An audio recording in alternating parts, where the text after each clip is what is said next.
My husband is cheating on me, but I don't care. My mother thinks I'm insane. I told my husband from day one, if you ever want to cheat, just leave.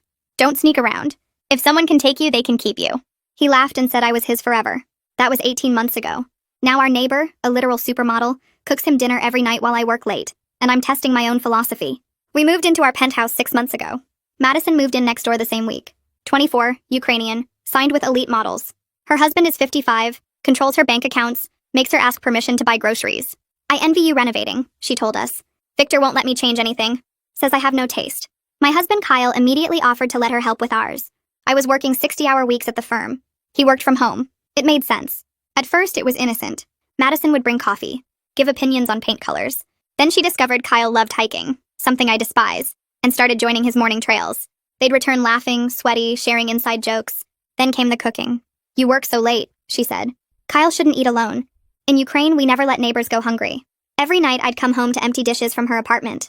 Borscht, vareniki, chicken Kyiv, Kyle's favorites, which she'd somehow learned. Her husband doesn't eat with her? I asked once. Victor works late too. Moscow hours, Kyle explained. She's lonely. 2 weeks ago, I came home to find them covered in paint, renovating our guest bathroom together. Madison wore one of Kyle's old shirts. They didn't hear me come in, too busy laughing about some YouTube video they'd watched. Oh, you're early. Madison jumped up. I'll go. You two need couple time. After she left, Kyle couldn't stop talking about how helpful she'd been, how she had an eye for design, how Victor was wasting her potential. I told my mother everything. She exploded. You're just letting this happen? Ban her from your home. If Kyle wants to cheat, that's his choice. You're insane. You're enabling this. No, I'm seeing if my husband is trustworthy. If Madison can steal him with borscht and hiking, he was never mine. Mom called me deranged, said I was testing him on purpose. Maybe I was. But I needed to know, was Kyle the man who chose me forever? Or just another guy waiting for something better? Last night changed everything.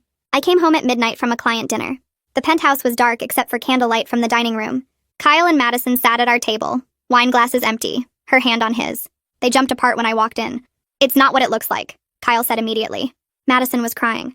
Victor hit me. I didn't know where else to go. I saw the bruise on her cheek, the cut on her lip. Why didn't you call the police? I asked. He owns me, she whispered. My visa, my modeling contract, everything is through his company. If I report him, I get deported. Kyle looked at me desperately. I told her she could stay here tonight. In the guest room. I studied them both. Madison's tears seemed real. The bruise was definitely fresh, but something felt off. Of course you can stay, I said. Mom called while Madison was showering. I hired a private investigator. What? You won't protect your marriage, so I will. He's been following Kyle for a week. Mother, they haven't had sex. Yet. But your husband goes to her apartment every day when you're at work. For hours. Maybe they're just friends. The investigator has